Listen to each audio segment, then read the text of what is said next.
you just joined us on the System After Dark, this is a homegrown number courtesy of E3 and Cracker. Bulla, how's it going? I'm D, your host on the System After Dark, right here on Today FM. Today's hit music. You can catch me weeknights at 7 p.m. That's from Monday to Friday, only on the home of Today's hit music. And don't forget, that's D with you every weeknight on the System After Dark.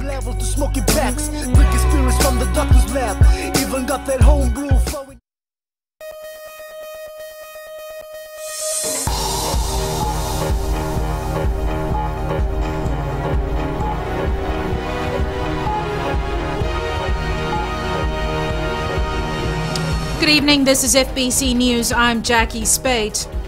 In this bulletin, bus accident claims woman's life, dozens injured. SODELPA MP to stay out of Parliament sitting. And students experience a session of Parliament.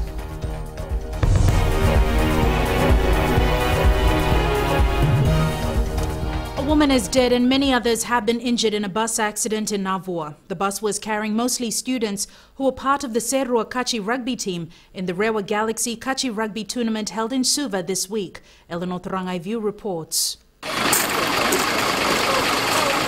What was meant to be a ride back home turned into a tragedy that these young boys will never forget. The main worry over here for me at that moment, I just worry about my children. I just have to get them out from the bus.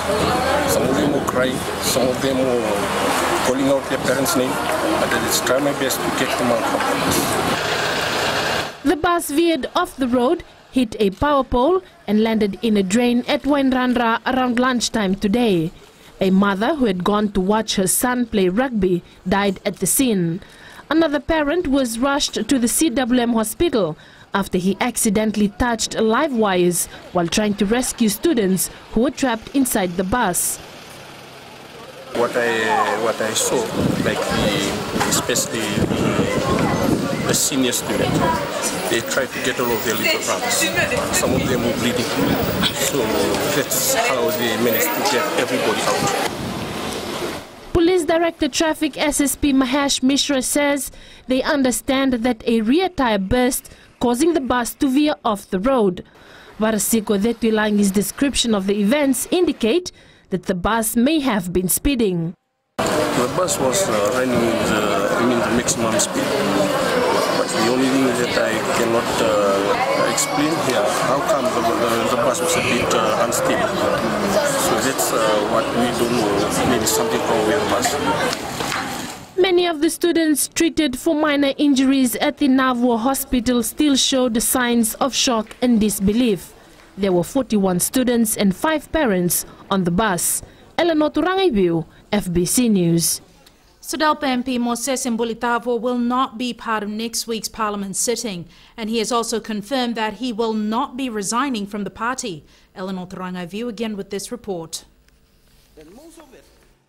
Expect his seat in Parliament to be empty come Monday's Parliament sitting. I've already been granted leave by the Secretary General of Parliament. I applied to be on leave until this issue is resolved. On the ground of I'm still trying to resolve issues regarding constituency work, and that has been granted by Madam Speaker. The outspoken MP has come out strongly against SODELPA leader Rotemu Mukepa, questioning her leadership, as well as a report outlining the findings of an audit into the opposition office. FBC News understands the report was leaked by Wangau Nobinaka.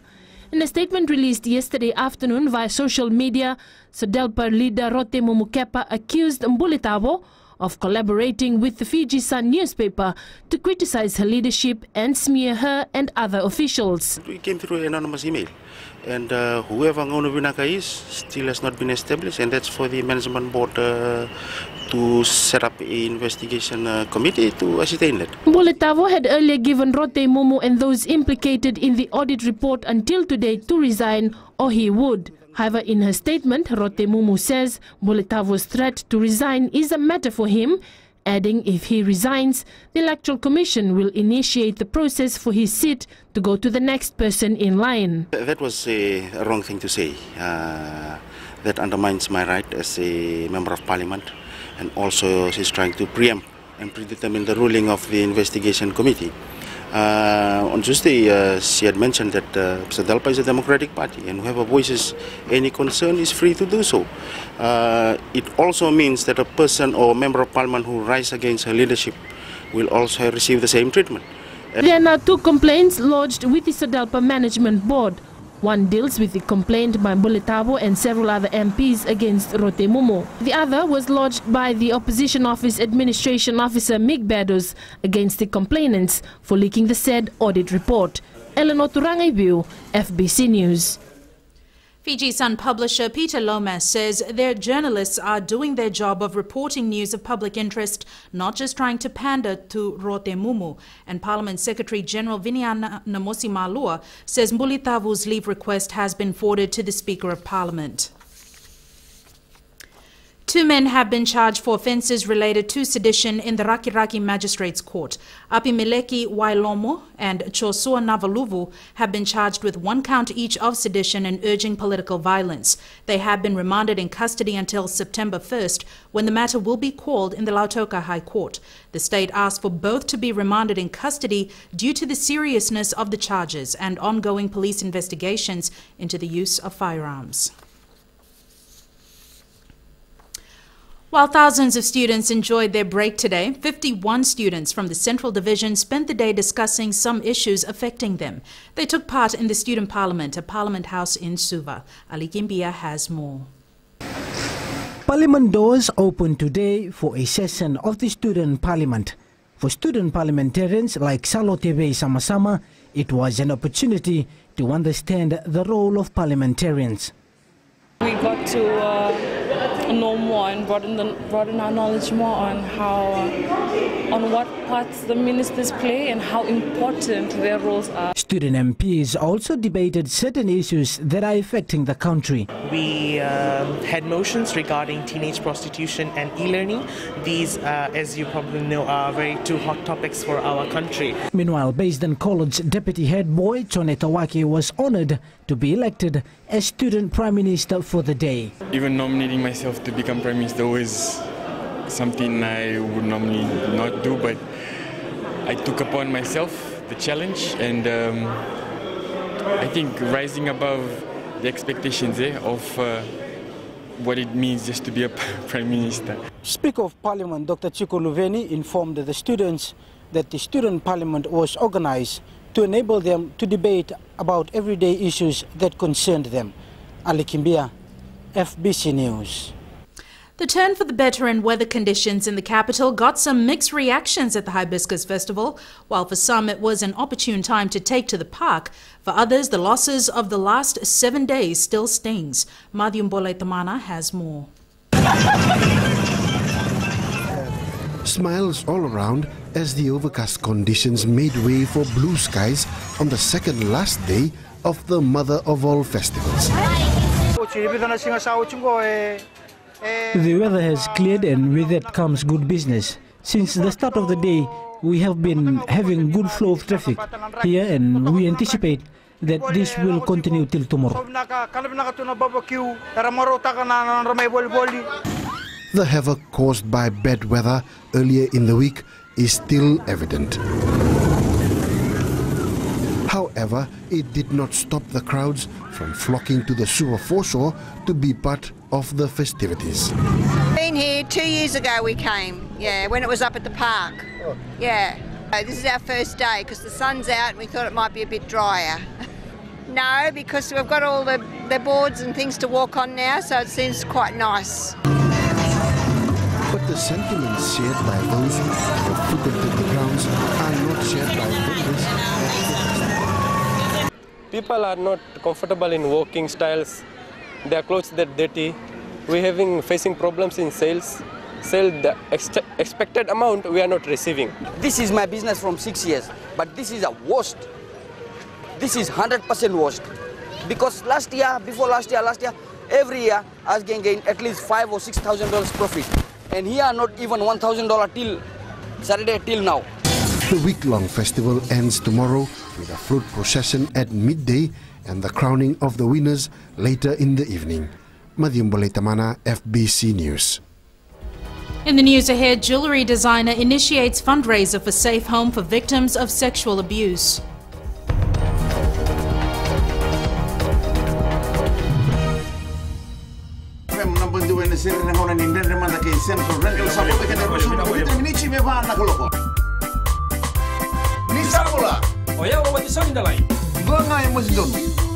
Nama kikirau mena tolu kena bitu. Ena via kabi, moliti kena porombuka. Goria na lali ne kabi. Bula FM, number 2 FM.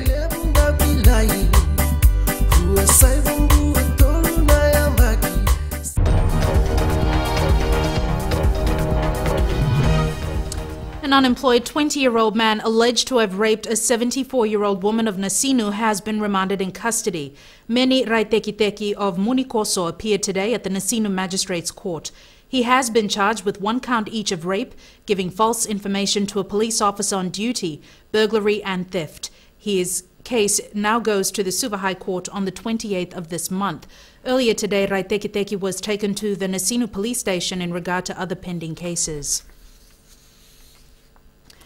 Nandi businessman Pranil Charan Reddy appeared at the Suva High Court today in relation to the $100 million drug bust at the Suva Wharf. Reddy is charged with 1 count of importing illicit drugs, namely methamphetamine, which was seized from a container at the wharf. His lawyer applied for bail, but the state was granted time to respond to the bail application. The prosecution also requested that Reddy's case be amalgamated with that of Thor Jr., the second person charged in the matter.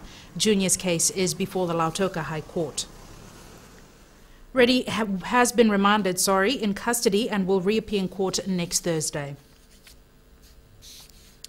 The Fiji Women's Crisis Centre has embarked on a fundraising drive to buy a home for young women survivors of sexual abuse.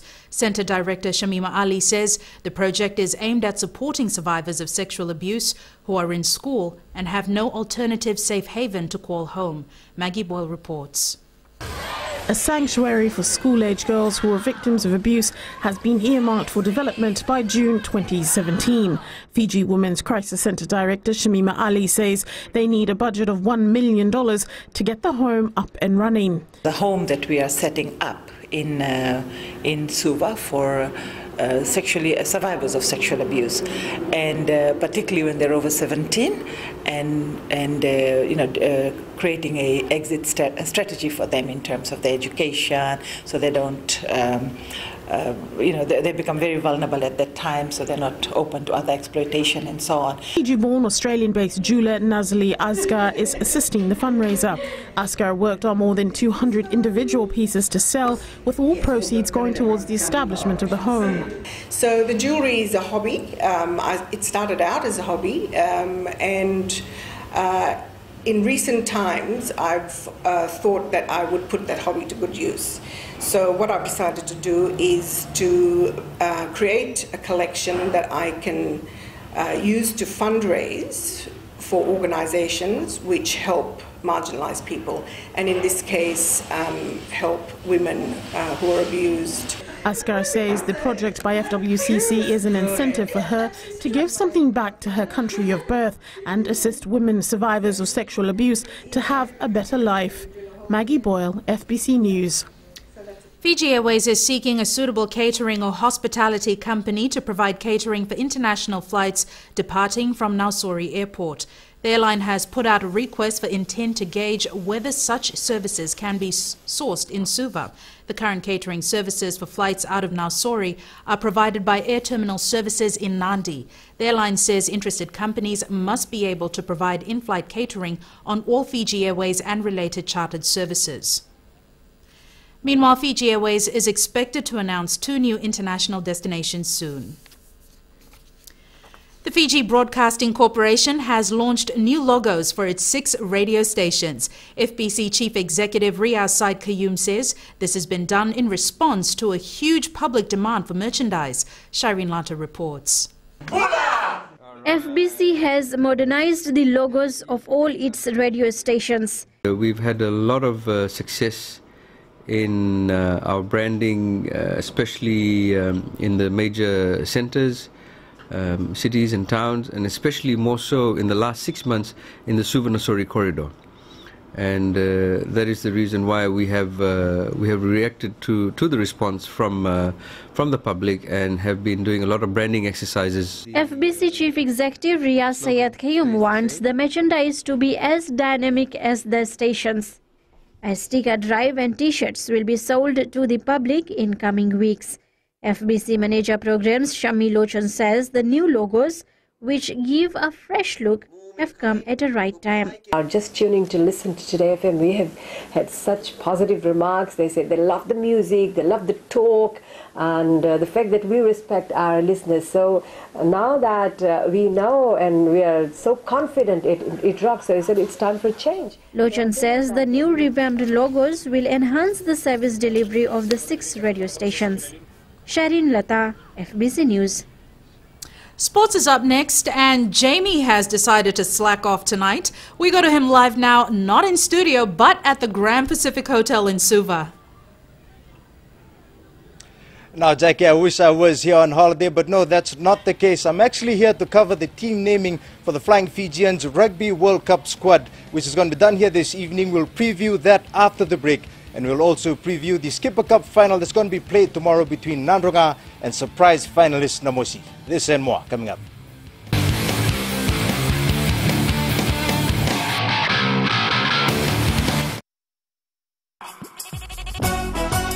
छू छू छू हे नमस्ते Fiji, आपके हर एक problem की दवा लेकर मैं आ गई हूँ 9 से 12 बजे तक आपकी सहेली रेनू। छू छू छू 40 में 20 का दिखना है। मैं हूँ ना आपके साथ में मिर्ची एफएम पर 9 से 12 बजे तक मंडे टू फ्राइडे। मिर्ची, it's hot.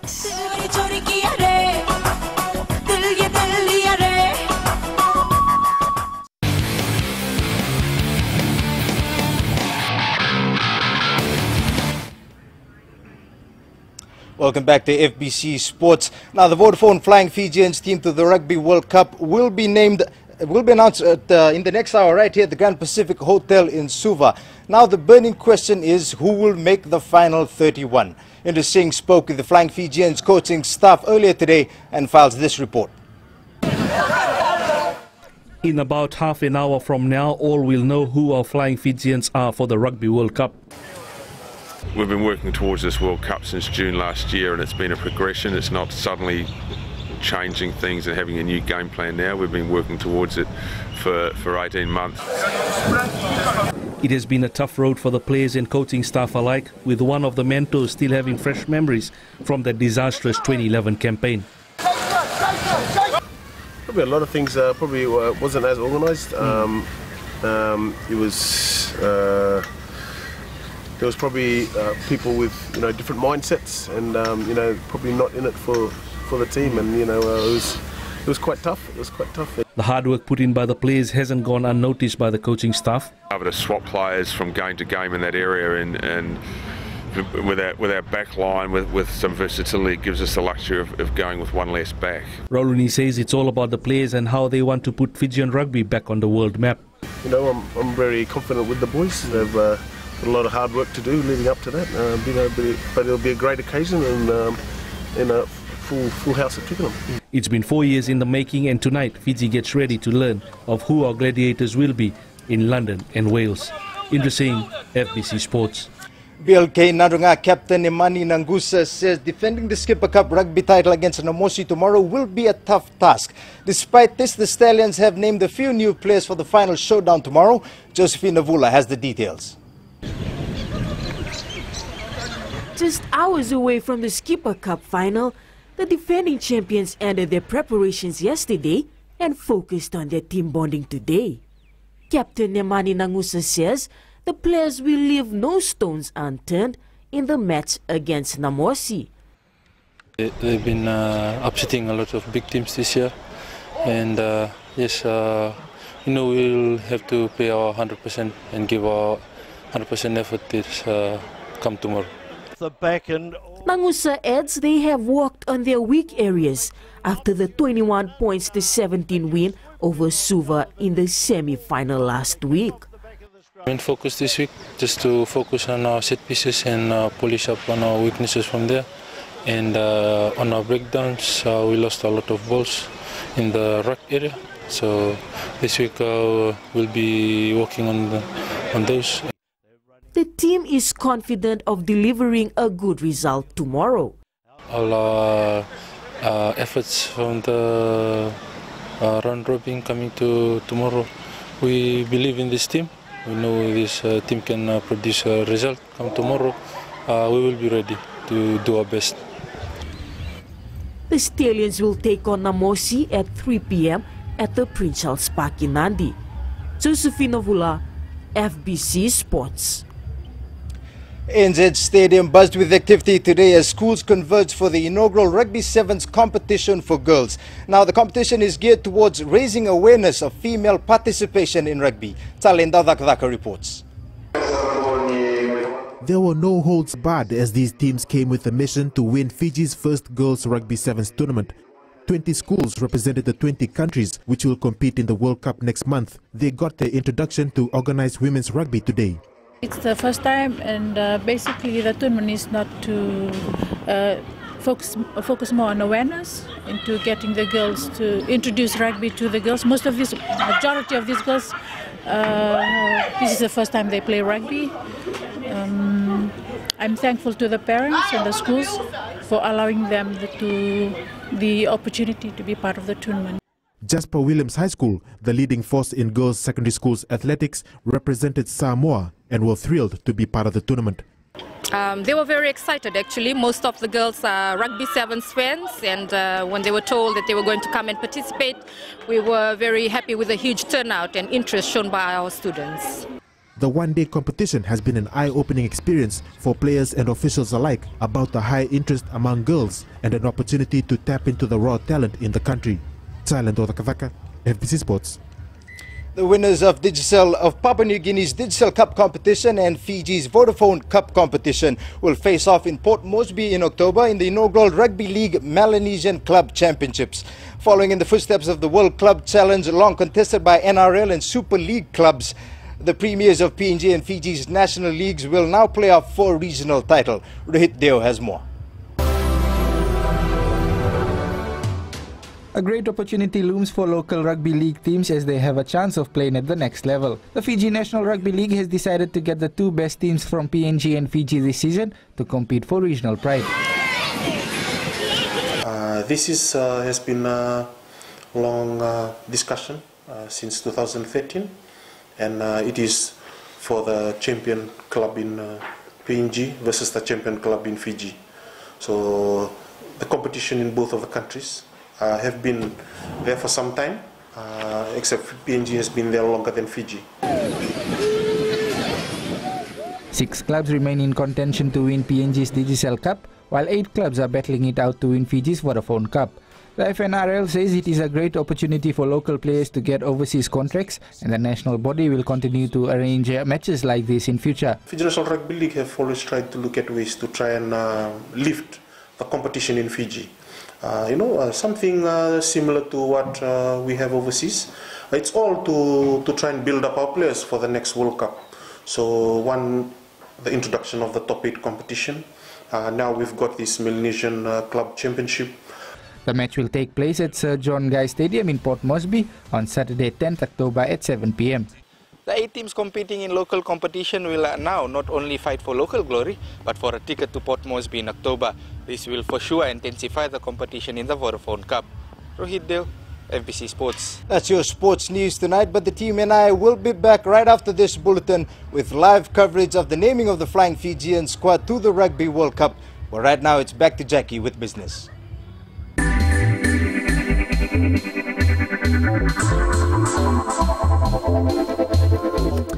Attorney General and Finance Minister Ayaz Said Qayyum says there is a certain level of culture of dishonesty practiced by businesses in Fiji. Said Qayyum says a study done a few years ago shows Fiji's black economy is valued at 1/3 of our GDP. He says unless everybody agrees to get rid of these anomalies, Fiji will not be able to proceed to the next stage of economic development. The issue that I raised about the VAT collection rates going down for importation of goods does not necessarily mean we are importing less. The reality is that there is under-declaration of the value of goods that is being brought into Fiji. because of VAT-exempt items, there are supermarkets who are rigging the system.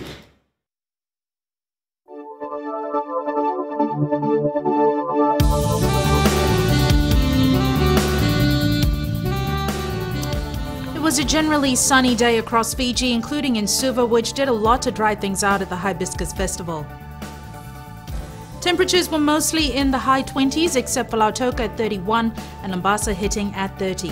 Suva was the coolest at 25, Nandi reached 28, Bar 29, Savu 27.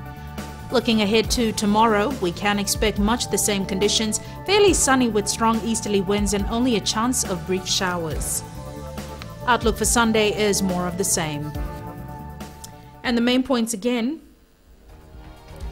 A woman is dead and many others have been injured in a bus accident in Navua. 2 men have been charged for offences related to sedition in the Raki Raki Magistrates Court, and SODELPA MP Moses Mbulitavu will not be part of next week's Parliament sitting. To our poll question for this week, we're asking, do you think the Hibiscus Festival is up to the standards of the previous years? Visit our FBC website to take part.